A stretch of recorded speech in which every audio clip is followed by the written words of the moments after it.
अस्सलाम वालेकुम नाज़रीन, मैं हूं ज़मीर हैदर और आप देख रहे हैं प्रोग्राम पब्लिक पल्स। नाज़रीन, आज हमारे साथ सूबाई वज़ीर फ़याज़ुल हसन चौहान साहब, वज़ीर इत्तलात जो हैं वो हमारे साथ मौजूद हैं एक्सक्लूसिवली और वन ऑन वन कर रहे हैं उनके साथ। बहुत बहुत शुक्रिया फ़याज़ुल हसन चौहान साहब आपका वक्त देने के लिए। चौहान साहब, पहले मैं ज़रा थोड़ा सा आज के जो अभी तक मेरे पास स्टैटिस्टिक्स अवेलेबल हैं कोरोना वायरस के हवाले से वो मैं बताता चलूँ कि हमारे पास जो इस वक्त कन्फर्म केसेस की जो इत्तला है वो है तकरीबन 20,725 और मजीद 12 अफराद जहां बहक हो गए हैं, जिसके बाद हलाकतों की मजमूई तादाद 471 हो गई है। अब तक सबसे ज्यादा मौत खैबर पख्तूनख्वा में रिपोर्ट की गई हैं जहां पे 180 अफराद इंतकाल कर चुके हैं, सिंध में 137 और पंजाब में 126, बलूचिस्तान में 21, इस्लामाबाद में 4, गिलगित बल्तिस्तान में 3 और ये मुकम्मल सूरत हाल है। 1,21,511 लोगों के टेस्ट हुए हैं। कुल टेस्ट 5,590 जो मरीज थे वो सेहतयाब होकर जा चुके हुए हैं और ये इस वक्त मजमूई सूरत हाल है नाज़रीन हमारे पास जो इस वक्त मौजूद है। और जो इस वक्त सिंध का जो नंबर है वो 7,465 है, पंजाब का 7,524, इस्लामाबाद में 415 कंफर्म केसेस, बलूचिस्तान में 1,218, केपी में 3,129, एजेके में 71 और गिलगित बल्तिस्तान में 364 लोग जो हैं वो रिपोर्ट किए गए हैं और पिछले 24 घंटे में तकरीबन 1,083 केस नए जो हैं वो रिपोर्ट किए गए हैं। नाज़रीन, आज और चीफ जस्टिस साहब ने जो अज खुद नोटिस लिया था सुप्रीम कोर्ट ने, उस हवाले से जो कोरोना की सूरत हाल के हवाले से अज खुद नोटिस की समाअत के दौरान उन्होंने काफ़ी सवालात उठाए कि और कहने की जो बहुत सारी बात थी। उन्होंने कहा कि जी ऑनरेबल चीफ जस्टिस साहब ने कहा कि अरबों रुपए खर्च हो रहे हैं लेकिन किसी को मालूम नहीं कि हो क्या रहा है और काफ़ी सख्त उन्होंने सवालात भी उठाए। कहा कि ये कौन सा तरीका है कि आप जब सेक्रेटरी सेहत ने मुकाबला करने की कोशिश की यूरोप से, अमेरिका से, तो उन्होंने कहा कि आप ऐसा नहीं कर सकते, पाकिस्तान का एक अपना एक अलहदा मामला है। और जो सबसे इम्पॉर्टेंट बात है वो यही है कि अरबों रुपए खर्च हो रहे हैं और किसी को मालूम नहीं कि हो क्या रहा है। ऑनरेबल चीफ जस्टिस आप कहते हैं कि पूरे मुल्क में जो है वो हालत ख़राब है। 3 जो हैं वो चीफ सेक्रेटरी नहीं, एडवोकेट जनरल जो थे वो 3 सूबों के मौजूद थे। सिंध के वीडियो लिंक के जरिए उन्होंने शिरकत की और 5 रुकनी बेंच ने ये कोरोना वायरस के हवाले से जो आज खुद नोटिस है इस पर खसूसी बेंच जो है 5 रुकनी बेंच उन्होंने आज समाअत की। सेक्रेटरी सेहत जो इस्लामाबाद के हैं उन्होंने हाजी कैंप के हवाले से पूछा। उन्होंने पूछा कि इसको किसने क्वारंटाइन सेंटर बनाने की इजाज़त दी थी, जिस पे उन्होंने कहा कि जी NDMA ने, नेशनल डिज़ास्टर मैनेजमेंट अथॉरिटी ने इजाज़त दी थी।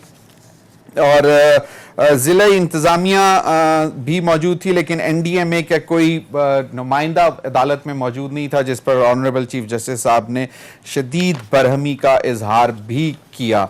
और ऑनरेबल चीफ जस्टिस का कहना था कि आप लोग अरबों रुपए खर्च कर रहे हैं लेकिन किसी को मालूम नहीं कि हो क्या रहा है, किसी चीज में शफाफियत नजर नहीं आ रही। और इस तरह के और बहुत सारे सवालात हैं जिसके जवाबात मांगे गए। उन्होंने कहा कि शॉपिंग मॉल्स जो बंद हैं उनका कोई डेटा आपके पास है कि एक दुकान में कितने लोग काम करते थे क्या, और उनको किस तरह रेगुलेट किया जा सकता है, उसमें सप्लाई चेन का क्या तरीकाकार था। और सूबाई हुकूमतों के हवाले से भी ऑनरेबल चीफ जस्टिस साहब ने रिमार्क्स दिए कि सूबाई हुकूमतें पैसे मांग रही हैं, अगर वफाक के पास फंड्स हैं तो इसे देने चाहिए।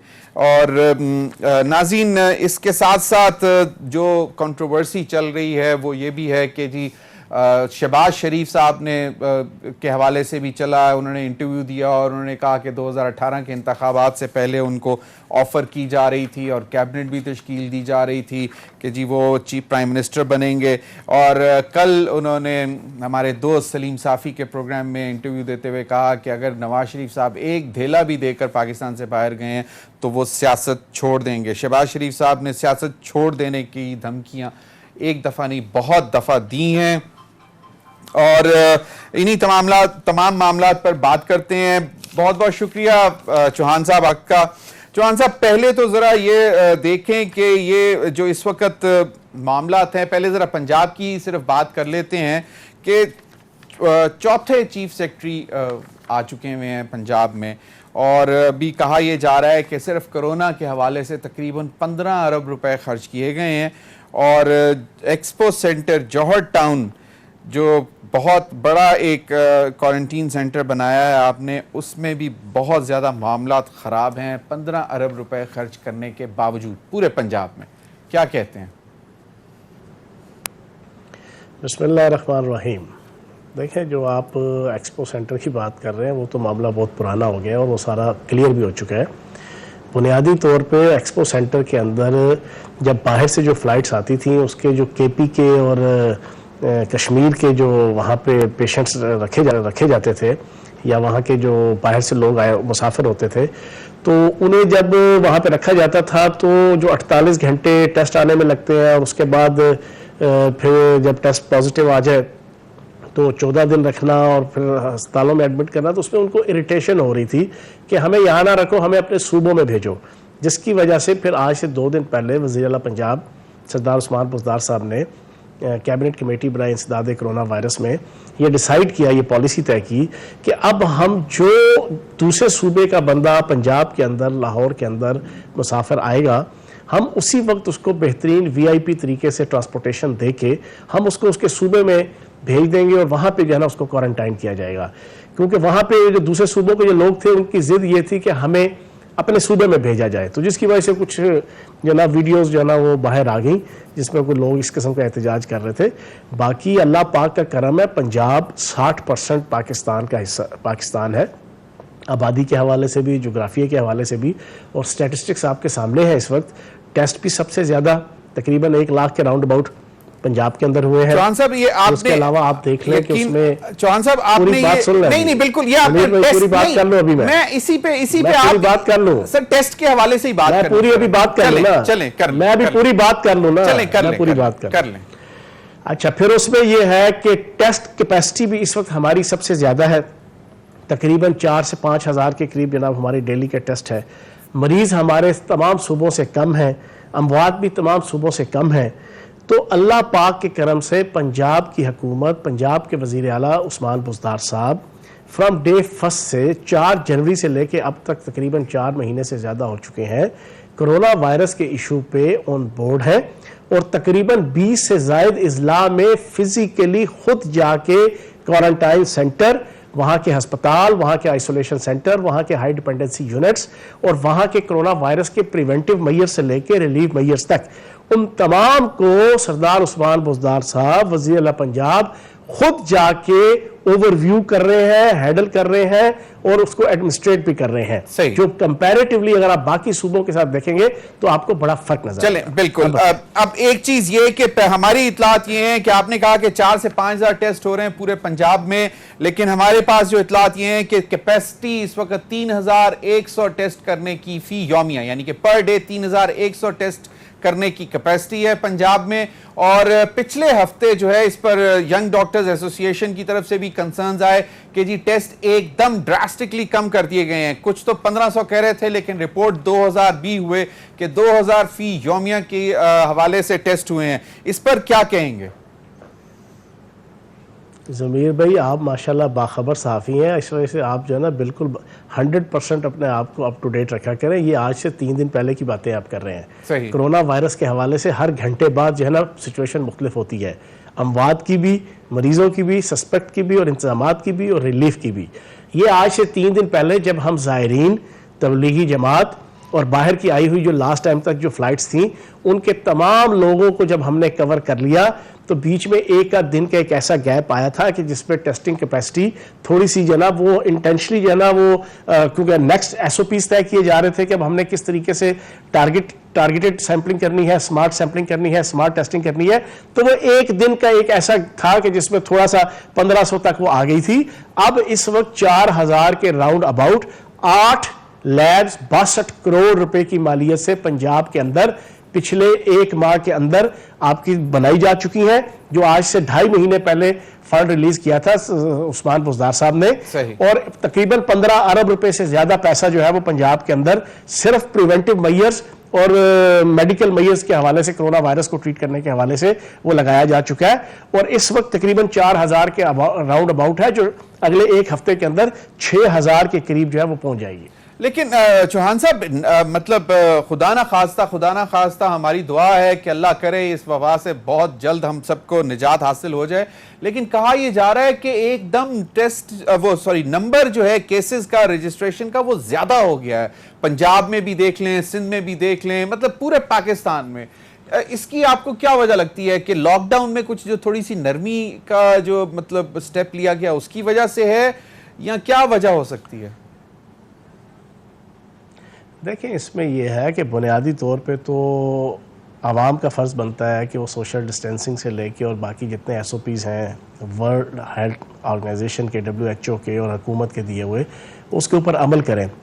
दूसरी चीज़ ये है कि अभी ज़्यादातर वही जो बाहर से लोग आ रहे हैं, अब देखें ना बाहर से फ़्लाइट्स आना शुरू हुई हैं, थोड़ा सा आपको जो है ना मज़ीद इंक्रीमेंट जो है वो नज़र आएगा, क्योंकि अब जनाब एक नया चंक आ रहा है बाहर से लोगों का, ईद के पॉइंट ऑफ व्यू से भी, और बाकी भी जो वहाँ से लोग आ रहे हैं यूरोप, अमेरिका से और बाकी ममालिक से, उनके जब आपके टेस्ट होते हैं तो वो तकरीबन जो है ना उनका ज़ोर ज़्यादा है। लेकिन अभी भी अल्लाह पाक का करम है, ये खुश फहमी या गलत फहमी नहीं है, ये एग्जैक्ट फहमी है और ये मामला फहमी है कि पाकिस्तान के अंदर अल्लाह पाक ने करम किया हुआ है। इसमें आप ना किसी को क्रेडिट दें, ना किसी हुकूमत को, या सपोज इमरान खान साहब को या बुज़दार साहब को, लेकिन ये एक रियलिटी है कि चीज़ें बहरहाल कंट्रोल में है। जिस अंदाज से पहला मरीज आने से लेके अब तक तकरीबन 2 महीने का अरसा या पौने 2 महीने का अरसा है, ये अगर आप Italy, Spain, America, Europe, Iran और चाइना के अगर इतनी ही ड्यूरेशन का अगर आप कंपैरिजन करें कि फर्स्ट पेशेंट से लेके अगले पौने 2 महीने, तो आप हैरान और परेशान हो जाएंगे कि वहां के फैक्ट्स एंड फिगर्स क्या थे। तो ये अल्लाह पाक का करम है, अल्लाह का शुक्र है। बिल्कुल बिल्कुल, और हमारी दुआ है कि ऐसा ही रहे। यकीनन मतलब पूरे पाकिस्तान और तमाम उम्मत मुस्लिमा और तमाम इंसानियत जो है वो इस वक्त यही दुआ कर रही है कि इससे जान छूट जाए, और अल्लाह करे बहुत जल्दी जान छूटे। चौहान साहब, चौथा चीफ सेक्रेटरी, मतलब इतने कम मतलब समझ नहीं आ रही कि वजह क्या, मतलब इशू क्या है? चीफ मिनिस्टर साहब अनकल हो जाते हैं हर कुछ अरसे बाद नए चीफ सेक्रेटरी से, और कहा यह जा रहा था कि इन चीफ सेक्रेटरी साहब ने तो तकरीबन CM सेक्रेटेरिएट को बिल्कुल रिडंडेंट कर दिया था, मतलब वहां पे कोई काम नहीं हो पा रहा था, और ये बहुत स्ट्रांग थे आजम सुलेमान साहब, इसलिए चीफ मिनिस्टर साहब ने कहा कि जी पार्टी को नुकसान हो रहा है, और शायद इनकी मुख्तलिफ और जो जमातें हैं, सियासी जमातें, उनमें ज्यादा ताल्लुकात थे। कुछ ऐसी इतलात थी? अभी अगर ब्रेक होती है ना तो आप ज़रा नेट पे सर्च कर लीजिएगा कि 2008 से लेकर 2013 तक जो है वो शहबाज शरीफ साहब ने कितने चीफ सेक्रेटरी चेंज किए थे, और फिर 2013 से लेकर 2018 तक शहबाज शरीफ साहब ने कितने चीफ सेक्रेटरी चेंज किए थे। ये रूटीन मैटर होता है, वो भी 4-4, 5-5, 6-6, इससे भी ज़्यादा उन्होंने चेंज किए जनाब अपने दौर के अंदर। ये एक 10 साल में 6 फैसले हैं। 10 साल में 6 से चीफ सेक्रेटरी तब्दील करना तो समझ आती है, लेस देन 2 ईयर्स। नहीं, 6 से ज्यादा हो गए, लेकिन 6 भी समझ नहीं आती है ना, 6 भी जमीर साहब समझ में नहीं आते। वो आप तो कहते थे कि वो ठीक नहीं करते ना, बड़ा जो अपने आप को बड़ा तुरम खान हीरो, रुस्तम खान और सिंधबाद हजाजी और $6 मिलियन मैन और टार्जन के तौर पे पेश करता था जो बंदा, वो अगर करते 6 बंदों के साथ कंफर्टेबल नहीं हो सका, वो अगर कंफर्टेबल नहीं हो सका, ये इंतजामी बातें हैं यार, इसके ऊपर क्या बहस करनी है ना। नहीं, ये गवर्नेंस के मामला प्रोगेटिव है। नहीं देखें चौहान साहब, जब गवर्नेंस के मामला गवर्नेंस का ऐसा कोई ताल्लुक नहीं है। अच्छा, ये चीफ सेक्रेटरी गवर्नेंस के साथ कोई मामलात नहीं होते। चीफ मिनिस्टर की राय है और वजीर आजम की प्रोगेटिव होता है वफाक का कि वो नामजद करे IGB और चीफ सेक्रेटरी भी। बिल्कुल सही तो है। ये उन्होंने राय दी होगी कि अभी नहीं, लेकिन बिल्कुल सही है। लेकिन चौहान साहब चीफ सेक्रेटरी साहब जब आते हैं आजम सुलेमान साहब, तो 36 अजला के डिप्टी कमिश्नर्स तब्दील कर देते हैं। गवर्नेंस नहीं तो और क्या, मतलब गवर्नेंस के साथ ताल्लुक नहीं है इसका। वो नहीं करते, ये गलतफहमी भी दूर नहीं, जिस दिन नए चीफ सेक्रेटरी आते हैं अगले दिन नोटिस आ जाता है। अगले दिन नहीं हुआ, पहली बात तो ये दो दिन लगे कम से कम 20-25 दिन, नहीं 20-25 दिन बाद जो ना पहली चीज। दूसरी चीज ये है, ये बाकायदा एक प्रैक्टिस हुई थी वजीर आला पंजाब उस्मान बुज़दार साहब के कंसेंट से, और वफाक के अंदर जो है वो बाकायदा वजीर आजम हाउस में, क्योंकि उससे पहले ना एक अभी तक लोगों के जहनों में कंसेप्ट था ब्यूरोक्रेसी के अंदर, पहला 1 साल वो शायद इस गलतफहमी का शिकार थे कि शायद कोई जो है ना वो पुरानी बहारें 25-25 लाख 50-50 लाख की तनख्वाहों की MP1 MP2 MP3 जैसा शहबाज शरीफ साहब ने खुद तो डूबे हैं सनम, तुमको भी ले डूबेंगे कि मजदाक, खुद तो करप्ट हुए थे, साथ पूरी ब्यूरोक्रेसी भी जो है वो 50-50 लाख की तनख्वाहों पे करप्ट कर दी थी जो है ना। तो वो इस गलतफहमी का शिकार थे 2% 3% ब्यूरोक्रेसी का एक एलिमेंट कि शायद कोई चीजें चेंज हो जाए और दोबारा वही जनाब मामला आ जाए। और वही जब उन्हें पता लग गया कि नहीं अब पुलों के नीचे से पानी सारा बह गया है, अब आले शरीफ का और नवाज शरीफ के खानदान का दूर दूर तक जो है वो पंजाब और वफाक की हुक्मरानी के साथ ताल्लुक नजर नहीं आ रहा, तो फिर उसके बाद तरीके से प्राइम मिनिस्टर हाउस और चीफ मिनिस्टर साहब की कंसेंट से वो एक पूरी एक शेफलिंग की गई थी। ये कुछ चीफ सेक्रेटरी साहब ने घर में बैठ के नहीं की थी, चले आदिल ठीक सलमान है, साहब सही, चलें ठीक है, वज़ीर पंजाब सरदार उस्मान बुज़दार साहब के कंसेंट से थी। सही सही।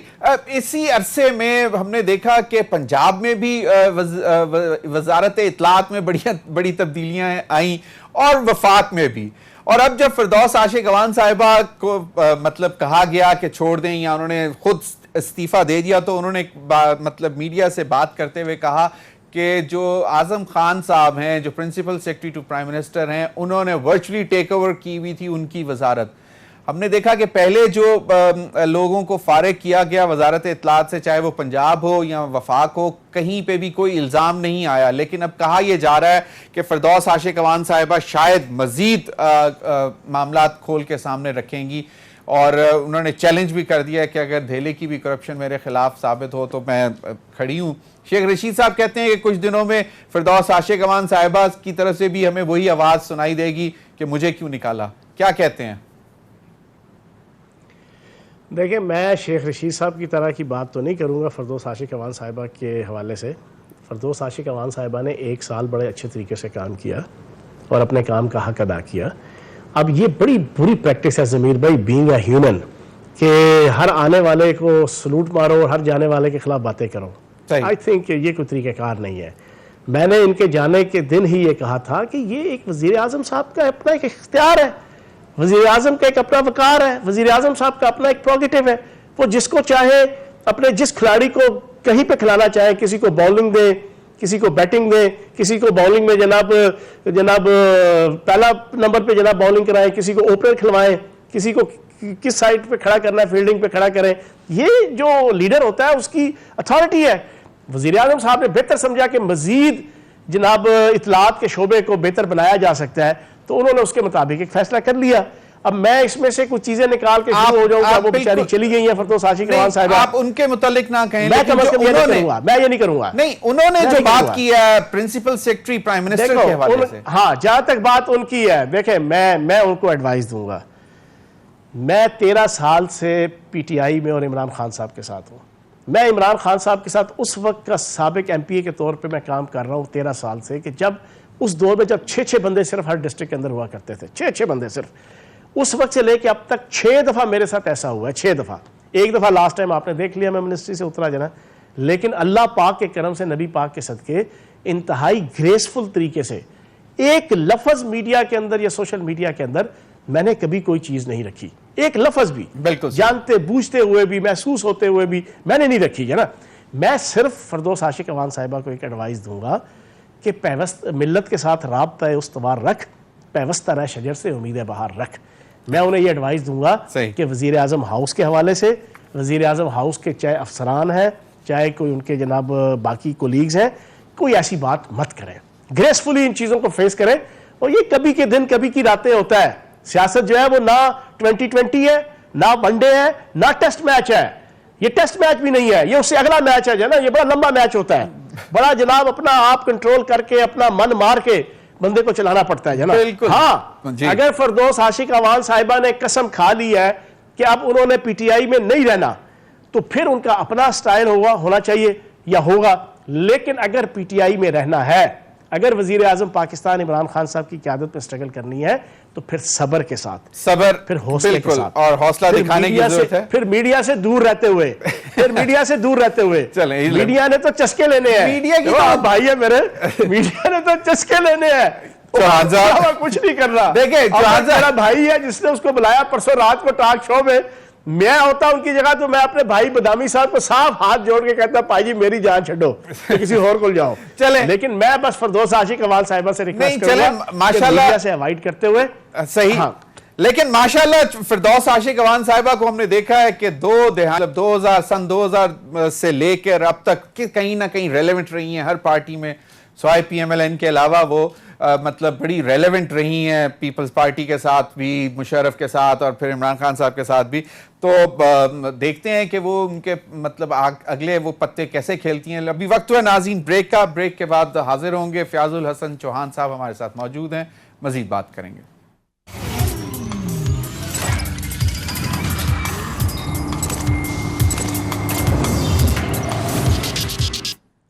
वेलकम बैक नाज़रीन। फ़याज़ुल हसन चौहान साहब सूबाई वज़ीर इत्तलात हमारे साथ मौजूद हैं। चौहान साहब, प्राइम मिनिस्टर इमरान खान साहब का हमेशा से मतलब हमने धरने का 2014 के धरने में भी सुना, उससे पहले भी बाद में भी वो कुछ माफियाज के खिलाफ बड़ी सख्त बात करते थे और ख़ास तौर पर ज़ख़ीरा अंदोज़ों के खिलाफ जो और फिर जो गिरां कीमतें मतलब जो कीमतों को बिला वजह बढ़ा देते थे उनके खिलाफ, और वो कहते थे कि मैं जब भी पावर में आऊँगा तो इनको नहीं छोड़ूंगा। कुछ ऐसा पहले भी उन्होंने एक बात की थी, वो ज़रा सुन ले तो उसके बाद फिर मैं आज के रमजान में जो हम मुसलमान अपने रोजादारों के साथ कर रहे हैं उसके हवाले से भी मैं आपसे जानना चाहूंगा कि हम क्या रहे हैं, हमारी हुकूमतें क्या कर रही हैं। ये जरा सुनिएगा प्राइम मिनिस्टर इमरान खान साहब ने क्या बात की। कोशिश करनी है, महंगाई के ऊपर हम काबू पा गए हैं। जिन लोगों ने जखीरा अंदोजी करके कीमतें ऊपर बढ़ा के पैसा बनाया है, ये मैं आप सबके सामने वादा करता हूं कि उनको मैं छोड़ूंगा नहीं। उन सारों को सजाएं हम देंगे। जो चौहान साहब,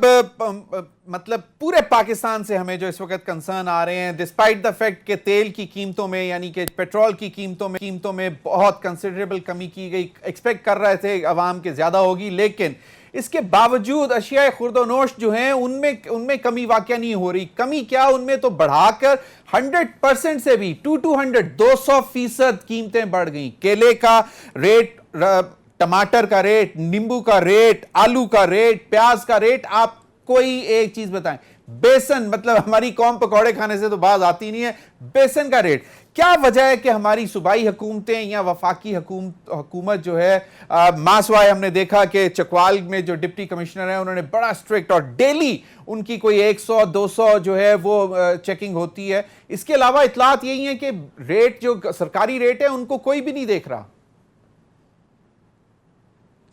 पहली बात तो ये है ज़मीर साहब कि महंगाई का कोई इतना टेम्पो नहीं जितना टेम्पो आपने प्रेजेंट किया है। कम से कम इस वक्त ठीक है, कुछ आइटम्स जो है वो महंगी हैं, लेकिन कुछ आइटम्स आज से एक दिन पहले या 2 दिन पहले एक इम्पार्शल NGOs थी, उसने एक पूरा डेटा दिया और जो TV चैनलों में भी चल रहा था कि आधे से ज्यादा आइटमों की जनाब कीमतें कम हुई हैं, कुछ आइटमों की कीमतें ज्यादा हो गई हैं।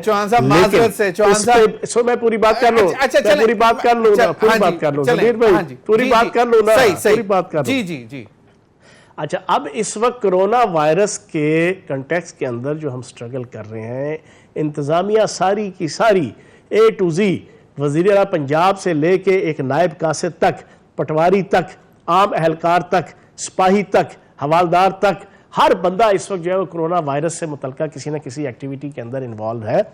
इसका फ़ायदा उठाते हुए अगर कुछ एलिमेंट्स इसका नाजायज़ फ़ायदा उठा रहे हैं, अदरवाइज़ तमाम 36 के 36 डिस्ट्रिक्ट के अंदर ज़ख़ीरा अंदोज़ों के ख़िलाफ़ डेली, अगर आपने मुझे पहले बताया होता, मैं कुछ फैक्ट्स एंड फिगर्स भी ले आता, मैं आपको बताता कि हर डिस्ट्रिक्ट के अंदर कितने रोज़ाना छापे मारे जा रहे हैं, कितने लोगों पे जुर्माने हो रहे हैं उन ताजरों के ऊपर जो ज़ख़ीरा अंदोज़ी कर रहे हैं। लेकिन वो मॉब नहीं है, वो हाइप नहीं है कि जिस अंदाज से आपने कहा कि जनाब वो महंगाई का हो गया, चीजें मेरा अपना जाती एक्सपीरियंस है, माजरत से चौहान साहब, जाती एक्सपीरियंस से बता रहा हूं कि रमजान यकम रमजान से पहले, यानी कि जिस दिन रोजा होना था उससे पहले जो मैं खुद खरीदारी करके लेके आया, मतलब अपने घर के लिए 80 रुपए दर्जन केला था जो इस वक्त 200 रुपए नहीं मिल रहा, ठीक है, 210-220 रुपए मांगते हैं। नींबू 140 रुपए किलो था, इस वक्त 480 रुपए किलो है। मतलब आप फिर कहेंगे कि जो 150 रुपए 5 किलो आलू था 150 रुपए। नहीं, सर देखो इसमें चीजें वेरी करती हैं। ये अब आप केला जो है ना वो सऊदी अरब का, एक पूरी बात तो सुन ले मेरी। अब अगर आप सऊदी अरब की तरह का केला जो है ना, जो 1.5 फुट लंबा जो है ना केला हो जो है ना, वो आपको अगर 400 रुपये दर्जन या 250 रुपये दर्जन मिल जाए तो वो है। लेकिन अगर आप एक नॉर्मल केला लेंगे तो उसकी प्राइस आपको कुछ और मार्केट के नज़र आएगी। टमाटर के हवाले से जो एक हाइप किसी ज़माने में, और फिर अक्सर सर्दियां जब शुरू होती हैं उस वक्त से लेके और फिर दिसंबर तक जो आपको नज़र आती है इस हमारी सोसाइटी में, यहाँ पे आपको वो नज़र नहीं आ रहा। वही नॉर्मल जो है ना 30 से 40 रुपये किलो वाला सारा। कहने का मकसद यह है कि इंडिविजुअल कमोडिटी से के हवाले से मैं क्या बात करूँ, लेकिन वो एक ओवरऑल मोमेंटम नहीं है कोई महंगाई का। कुछ चीज़ों के हवाले से ये तो फिनोमेना है, ये तो हमारी मजबूरी है, ये तो हमारी बदकिस्मती है हमारे सोसाइटी और हमारे माशरे की। जब रमजान आता है, ये सिर्फ कोई हमारी हुकूमत का नहीं है, ये तो जब से दुनिया कायम हुई है बदकिस्मती के साथ जना यहाँ पे हमारे मुसलमान सोसाइटियों की। हालांकि हमें सीखना चाहिए यूरोप और अमेरिका से कि वहां पे जब आपकी क्रिसमस आती है तो चीजें सस्ती कर दी जाती हैं, लेकिन हमारी बदकिस्मती है, ये हुकूमतों या सियासतों से मुतल्लिका फिनोमेना नहीं है, ये हमारा ओवरऑल जो है एक सोशल और कल्चरल, ये हमारी बदकिस्मती है कि हम मुसलमान भाइयों को, मुसलमान ताजरों को ये सोचना चाहिए कि इस मौके के ऊपर बेजा किस्म की ज़ख़ीरा अंदोज़ी, बेजा किस्म का मुनाफा, ये चीज़ें नहीं करनी चाहिए। ये एंटी इस्लाम भी है, एंटी मजहब भी है और अल्लाह और उसके रसूल की तालीमात के मुनाफी भी है। सही, बिल्कुल आपने कहा। यकीनन पूरी कौम तो बड़े जो अमीर लोग हैं, जो अशराफिया है, वही शायद सऊदी अरब का केला अफोर्ड कर सकते होंगे। हमने तो ना कभी मतलब इस बात की डिज़ायर की है। हमें तो चाहिए कि जो पाकिस्तान का जो देसी केला है वही कम अज़ कम उसका टेस्ट भी अपना है, मीठा भी है, वही हम लेना चाहते हैं। उसके भी अगर नर्ख बढ़ जाएंगे तो थोड़ी सी तकलीफ होती है चौहान साहब। लेकिन चलें, आपकी बात मैं मानता हूं कि इस वक्त पूरे मुल्क की जो एडमिनिस्ट्रेशन है वो उसका जो फोकस है वो कोरोना की तरफ है। आपने अब बात तो की, लेकिन अब ये बताएं कि चलें बाकी सब ठीक है, कोरोना वायरस चल रहा है, मामला बड़े ख़राब हैं। पहले चीनी और आटा चीनी के हवाले से, रिपोर्ट के हवाले से मामला आए और फिर वो अजीब सिचुएशन हो गई और फिर पीटीआई के अंदर प्रॉब्लम हो गई। फिर आईपीपीज के हवाले से रिपोर्ट आई, वो एक और मतलब एक नई कंट्रोवर्सी और नया एक डायरेक्शन की तरफ मामला चल पड़े। और अब वफाक की तरफ से 18वीं तरमीम के हवाले से बात की जा रही है। आप एक सूबे में बैठे हैं, सूबे को रिप्रेजेंट करते हैं, क्या इतनी गलत है 18वीं तरमीम के उसको रिविजिट किया जाए? आज आप तसल्ली से आपने 2-2.5 मिनट मेरी गुफ्तगू सुननी है। देखिए बात यह है ज़मीर साहब, 2010 से लेके आज तक 10 साल पूरी पाकिस्तानी कौम ने देखा कि ये आल पाकिस्तान लूटमार एसोसिएशन, जिसको मैं कहता हूँ ये मुत्तहिदा अपोजिशन, इसमें बिलावल जरदारी साहब, आसिफ जरदारी साहब, नवाज शरीफ साहब, शहबाज शरीफ साहब, असफंद यार वली साहब, मौलवी फजल रहमान साहब, ये जनाब महमूद खान अचकज़ई साहब, ये सारे डोले फुला फुला के ना 10 साल पूरी पाकिस्तानी कौम का कान खाते रहे हैं कि जनाब सूबों को खुद मुख्तार, सूबों को बावकार, सूबों को बाइख्तियार बना दिया गया 18वीं तरमीम के जरिए से। और 18वीं तरमीम को सुबह नाश्ता करने से पहले बयान देते थे कि ये आबे हयात है, फिर दोपहर का खाना खाने से पहले बयान देते थे कि ये शरबत फुलाद है, फिर रात का खाना खाने से पहले ये मैसेज देते थे कि ये शरबत करेला है। ये इतना पावरफुल जनाब हम 18वीं तरमीम लेके आए हैं। अब सूबे बाख्तियार हो गए हैं, बावकार हो गए हैं, सूबों को डिग्निटी मिल गई है, सूबों को पहचान मिल गई है, सूबे हर काम कर सकते हैं। अब सारी चीज़ें सुन के अब जब कोरोना वायरस आया तो टाए टाए फिश, खोदा पहाड़ निकला चूहा, वो भी मरा हुआ और प्लास्टिक का 18वीं तरमीम के हवाले से। अब इनके रोने नहीं खामोश हो रहे। कोरोना वायरस इतना नहीं है जितना रोना वायरस इनका स्टार्ट हुआ है। अब कहते हैं वफाक वफाक वफाक वफाक। अब जनाब अपनी नाअहली को छुपाते हैं वफाक के पीछे। पिछले 10 सालों में वफाक अगर इनसे कोई बात करता था तालीम के हवाले से, सेहत के हवाले से, अमन अमान के हवाले से, महकमा इतलात के हवाले से, ज़राअत के हवाले से, सनत के हवाले से, लॉ एंड ऑर्डर के हवाले से, तो आगे से कहते थे भाई जी हमारा इख्तियार है, हम बावकार है, हमारी मर्जी है, हम करेंगे, हमसे क्यों पूछते हैं, हमारे पास सब कुछ है। फिर एनएफसी अवार्ड 18वीं तरमीम के जरिए से एनएफसी अवार्ड में ये सूबों की आबादी के तौर पे वफाक का पैसा और वफाक की दौलत तो ये ले गए, लेकिन आगे जो डिस्ट्रिक्ट वाइज इन्होंने एनएफसी अवार्ड तकसीम करना था कि सूबे जो है वो उसी दौलत को कि जो वफाक से अपनी आबादी की तादाद के मुताबिक ले आए, अपने डिस्ट्रिक्ट के अंदर भी उसी जना आबादी के हवाले से जना उसको स्पेंड करें। वो क्या हुआ, वो 10 साल आपने देख लिया, आपका सारे का सारा पैसा पंजाब के अंदर लाहौर, गुजरांवाला और रावलपिंडी डिवीजन के अंदर 80% जो है वो आपका बजट एडीपी जो है ना वो उधर लगता रहा है। जनूबी पंजाब के अंदर पहली दफा सरदार उस्मान बुज़दार साहब की क़यादत में और वज़ीर आज़म पाकिस्तान इमरान खान साहब के विजन में 32% बजट हमने बाकायदा कानून बना करके ये बाहर नहीं लगाया जा सकता, ये हमने लगाया। अब ये सारी चीजें जब हो गई, अब जब आया कोरोना वायरस तो पता चला कि 18वीं तरमीम तो जनाब कोई बब्बर शेर नहीं, वो तो भीगी बिल्ली निकली। 18वीं तरमीम की वजह से तो अब सूबे चाचा कर रहे हैं और सूबा कोई चाचा नहीं कर रहा। हमने पंजाब के अंदर एक टेडी पैसा जो है वो वफाक से नहीं मांगा। हमने पंजाब के अंदर जो है 4 आने से लेके 4 लाख या 4 करोड़ या 4 अरब हमने वफाक से नहीं लिए। हमने क्या किया? हमने जनाब अपना एडीपी का बजट उसको कर्टेल किया, हमने अपना डेवलपमेंट बजट अरबों रुपया वो कर्टेल किया, हमने अपना नॉन डेवलपमेंट बजट अरबों रुपया वो कर्टेल किया, हमने अपना और दीगर जितने कोई जनाब हमारे खर्चे थे और अखराजात थे वो अरबों रुपए की मालियत के वो हमने कर्टेल करके हमने उसको कोरोना वायरस की जंग के अंदर लगाया। इनसे पूछें आपका सिंध के अंदर ये बिलावल जरदारी साहब आजकल जो है वो 18वीं तरमीम को अपने अमल के जरिए से एक भीगी बिल्ली के तौर पे पेश कर रहे हैं, पहले बब्बर शेर के तौर पे पेश करते थे। इनसे पूछें क्या आपके एनएफसी अवार्ड के जरिए से आपको पूरी दौलत वफाक के हिस्से की और आपके सूबे के हिस्से की आपको नहीं मिल रही? आपके पास 120, 30, 40 अरब रुपए का सेहत का जो है वो बजट नहीं है, आपके पास एडीपी का जो है वो अरबों रुपए बजट नहीं है, आप उसमें से कर्टेल करके जो है वो लगाए ना। उधर की सूरत हाल आपके सामने मैं रख देता हूं। 2007 में जो सैलाब आया था उसमें जो पत्ती चीनी इकट्ठी की गई, यकीन जाने मुझे शर्मिंदगी से कहना पड़ता है, सोशल मीडिया के ऊपर प्रैक्टिकली वो वीडियो क्लिप्स मौजूद है, आवाम दिखा रहे हैं सांगड़ से लेके बदीन से लेके तमाम जनाब सूबा सिंध के शहरों में वो उस 13 साल पुराना राशन जो है ना वो निकाल के तकसीम किया जा रहा है। इसके अलावा और कई ब्लंडर्स हैं जो इस वक्त मौका नहीं है कि मैं आपके सामने रखूं। तो मैं ये समझता हूं कि 18वीं तरमीम का इस वक्त आ गया है।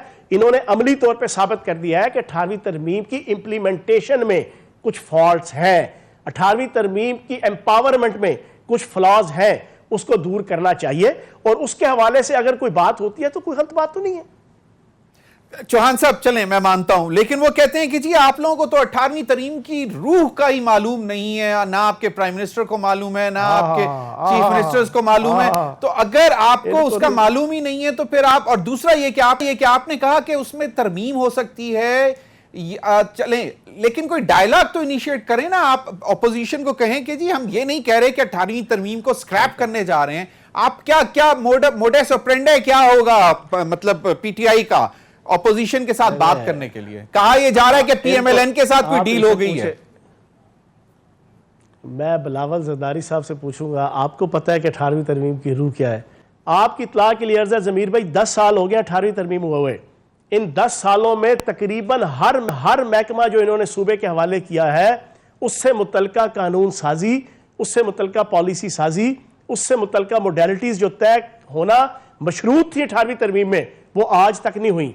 मेरे अपना जनाब महकमा इत्तलात, इसके प्रेस लॉज, इसकी जनाब एडवर्टाइजमेंट पॉलिसी और इसकी कई चीजें हैं कि जो सूबों ने तय करनी थी। 10 साल हो चुके हैं जिसमें इन 10 सालों में नाम नेहाद खादमे आला शहबाज शरीफ साहब रहे, इन्होंने टके आने की कोई एक्टिविटी नहीं की कि जो रिक्वायर्ड थी कानूनी आईनी तौर पे वैसी की वैसी जनाब चीजें चल रही हैं। मरकज को ये नहीं पता कि सूबों की क्या अथॉरिटी है, सूबों को ये नहीं पता मरकज की क्या अथॉरिटी है। ये बताएंगे कि रूह क्या है, इनको तो टके आने का कुछ नहीं पता। इनको तो आले शरीफ को और आले जरदारी को सिर्फ ये पता है कि नोट कैसे कमाना है। माल माल सपना, पराया माल अपना, छिको छिगडेरियां अदियां मेरियां, बाकी अदियां भी मेरियां। उसके अलावा इनको क्या पता है? इनको तो यह पता है कि हलवाई की दुकान पे नाना जी की फातिहा कैसे करनी है। इन्हें तो यह पता है कि टीटीज के कैसे बनानी है। ये तो टीटी मास्टर है, ये तो टीटीज में पीएचडी किए हुए। कहा जा रहा है कि पीएमएलएन के साथ कोई डील हो गई है, आपको क्या पता? नहीं, पीएमएलएन के साथ कोई डील हो गई है, नैब के कवानीन और 18वीं तरमीम के हवाले से कोई मामला शायद तय पा रहे हैं, यहां भी कोई रिसेंटली तय पाए हैं, कोई ऐसी इत्तला है? एक कोरोना वायरस, एक मैं समझता हूं कि पाकिस्तान के ऊपर आईनी हवाले से सारी चीजें बेनकाब कर गया। आप बताएं, पंजाब के अंदर टोटल 200 वेंटिलेटर थे। इनकी शक्लें हैं शहबाज शरीफ साहब की। 10 साल लगातार इन्होंने इख्तिदार किया और 40 साल से इख्तिदार में रहे हैं। महकमा सेहत जो है ना पंजाब और सिंध का बेनकाब होकर रह गया इस कोरोना वायरस में। इनसे पूछो जना, इन तुरम खानों से, इन नाम नेहाद जमहूरियत के टाजरों से, ये जो आइन के मामे चाचे ताए और फुफड़ बनते हैं ना, इस बिलावल जरदारी से पूछो कि तुम बताओ तुम्हारे सिंध के अंदर महकमा सेहत इस कोरोना वायरस ने जो ना कटा छटा खोल के रख दिया है, पंजाब के अंदर खोल के रख दिया है। बातें करते हैं ये आइन और कानून की, इनको सिर्फ पड़ी है कि अपना पेट पूजा, वो रुक गई है। कैश मांग रहे हैं, कैश। हम पागल हैं? इनको कैश दें। ये टीटीज के जरिए से जना कासिम पापड़ वाला और छीमा जना नाई और मुदा कसाई, उसके नाम की जनाब ये टीटियां बना के जना ये सारे का सारा कोरोना वायरस का जो पैसा आएगा वफाक से, ये सारा मनी लॉन्ड्रिंग करके बाहर भेज दें। चौहान साहब, वो कहते हैं ना दूध का जला छाछ को भी फूंक कर पीता है। चौहान साहब, 18वीं तरमीम में अगर तरमीम भी करनी पड़ी तो तब भी तो अपोजिशन की पड़ेगी, आईनी तरमीम करने की जरूरत पड़ेगी या स्क्रैप करना पड़ेगा या जो भी करना पड़ेगा। तो क्या इसके लिए कोई डील हो रही है PMLN के साथ, शहबाज शरीफ के साथ? चलें इसका जवाब ले लेते हैं ब्रेक के बाद ले लेते हैं जवाब।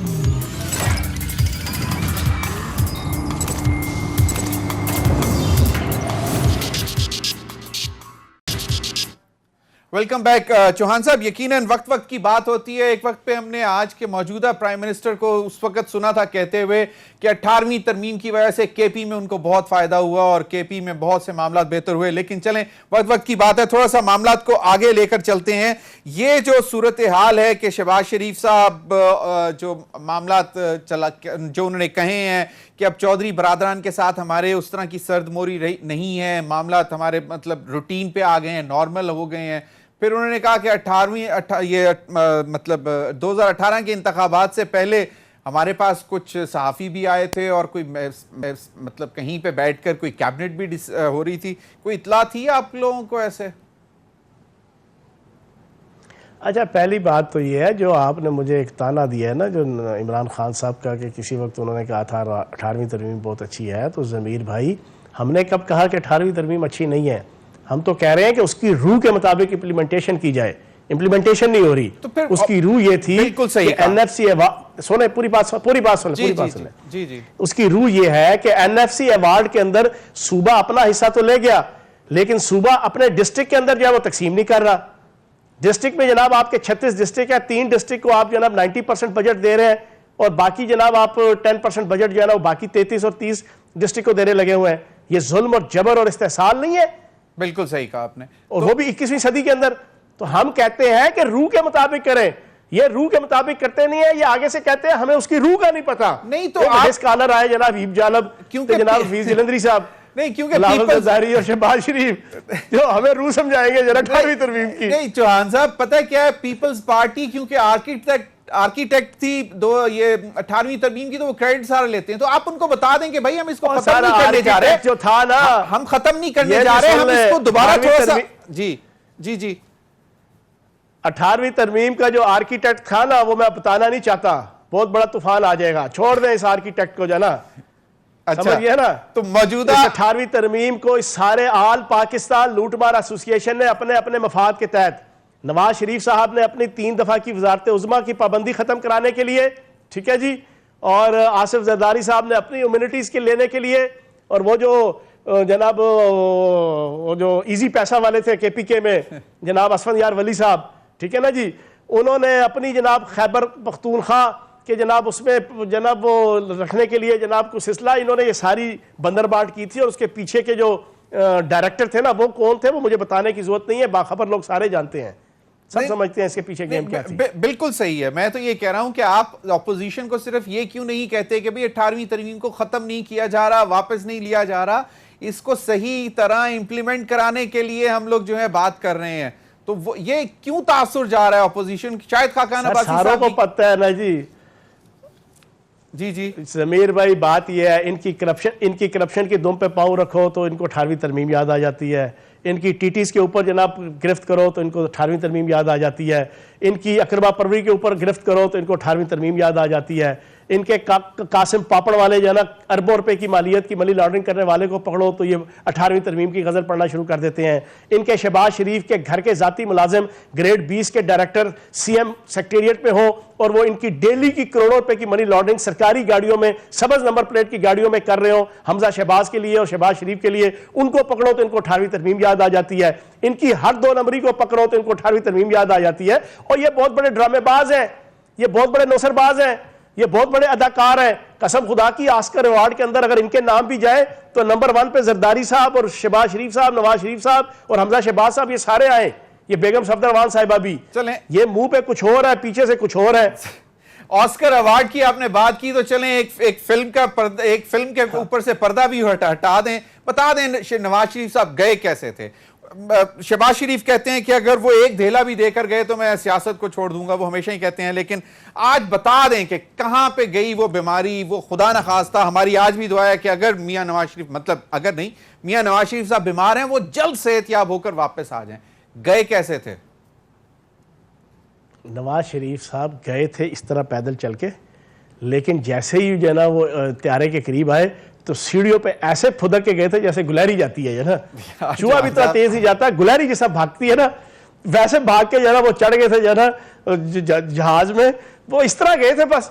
अब वापस क्यों नहीं आए ये शहबाज शरीफ साहब से पूछ ले। अब शहबाज शरीफ साहब जमानत दी थी, और जिस वक्त ये जमानत दे रहे थे ना जनाब जज के सामने कि मैं वापस ला के आवागा जी, मैं गारंटी दिंदा, मुझे वो लतीफ़ा याद आ गया। एक दफ़ा एक बंदा था, उसको एक की जगह दो दो नजर आने की बीमारी थी, उसको एक ही जगह दो दो चीजें नजर आती थी। वो डॉक्टर के पास गया इलाज कराने के लिए, डॉक्टर को कहता है डॉक्टर साहब मुझे एक की जगह दो दो नजर आते हैं। डॉक्टर को एक ही जगह तीन तीन नजर आते थे। वो कहता तुम तीनों को यही बीमारी है, ठीक है ना। अब यही सूरत हाल शहबाज शरीफ साहब की है। और यार देखो तो सही, कौन गारंटी दे रहा है नवाज शरीफ साहब की कि मैं गारंटी देता हूं जी मैं वापस लाके, और तुम खुद बहुत बड़े चोर हो। पंजाब हुकूमत ने भेजा था के जनाब केसेस चल रहे हैं चौहान साहब, ठीक है ना। चौहान साहब पंजाब हुकूमत ने जाने दिया था। कोई उनकी खबर भी ले लें, इतला भी ले लें कि उनकी इस वक्त मेडिकल बुलेटिन ही कोई मंगवा के बता दें अवाम को, क्योंकि शहबाज शरीफ साहब अब दोबारा मीडिया में आ गए जी। वो इश्तिहारी होने लगे हैं, वो इश्तिहारी हो रहे हैं, वो पूरा प्रोसेस चल रहा है। तभी शहबाज शरीफ साहब की चीखें अब निकलना शुरू हो गई हैं। अब आपको उसकी चीखें सुनाई देना शुरू हो गई है ना। ऊपर से मरीख से भी जो है ना वो वहाँ की मखलूक पूछना शुरू हो गई है यहाँ पे कि यार बताओ ये नीचे से चीखें आ रही हैं ऊपर, ये किन लोगों की हैं। तो ये शहबाज शरीफ साहब की चीखें क्यों निकल रही हैं? इनको अपना भी समझ आ गया। इनको भी गलतफहमी थी।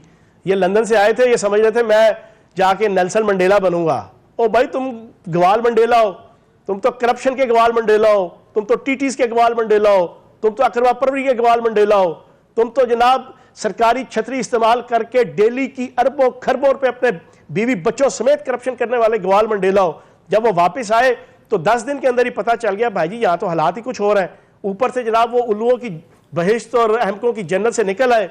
बिल्ली के ख्वाब में जो छिछड़े थे वो सारे गायब हुए। इन्हें समझ आ गई यार ये तो मेरे साथ हैंड हो गया है। अब ये बाहर भागने के चक्करों में है, अब ये बाहर जाएंगे नहीं। अब इनको नैब के सामने पेश होना है। अब नैब ने आज इनसे सवाल किए, सवाल गंदुम किया, जवाब चना आया। इन्होंने इनसे इनकी करप्शन और इनकी बदयांती के हवाले से पूछा। ये आगे से कहते रहे मैं बहुत बड़ा इंसान हूं, मैंने ये किया, मैंने वो किया, मैंने फलां किया। तो इनको समझ आ गई है और इंशाल्लाह कुछ दिनों तक मजीद समझ आ जाएगी। चलें, बिल्कुल सही है। मेरा ख्याल है कि हमने वो सियासत भी देख ली। अब थोड़ा सा जरा मीडिया की तरफ आते हैं। नई टीम आ गई मीडिया को मतलब देखने के लिए वफाक में, और मतलब शेख रशीद साहब कह रहे हैं कि शिबली फराज साहब जो हैं वो फ्रंट पे हैं, और पीछे जो है स्ट्रेटजी जो है वो lieutenant general retired Asim Salim Bajwa साहब बना रहे हैं। कोई मीडिया के लिए बाकायदा कोई स्ट्रेटजी आप लोगों को बुलाया जाएगा, कोई मशावरत की जाएगी? क्योंकि इस कोरोना वायरस के हालात में या वैसे ही ओवरऑल माशी सूरत हाल को देखा जाए तो मीडिया इस वक्त काफ़ी परेशान सूरत हाल से गुजर रहा है। कल ही आज़ादी सहाफ़त का दिन गुजरा है और इतलात ये आ रही हैं कि कहा यह जा रहा है कि इमरान खान साहब ने शिबली फराज साहब को कहा है कि मीडिया से डरना नहीं है। आप तो पहले ही नहीं डरते, शिबली फराज साहब को भी कहिए कि नहीं डरना।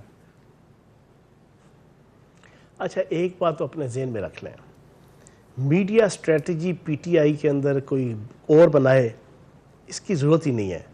वज़ीर आज़म पाकिस्तान इमरान खान साहब माशाल्लाह ख़ुद बहुत ही विजिलेंट मीडिया के हवाले से तजर्बाकार है। हर चीज़ के ऊपर उनकी नज़र है, हर चीज़ के ऊपर उनका चेक एंड बैलेंस है।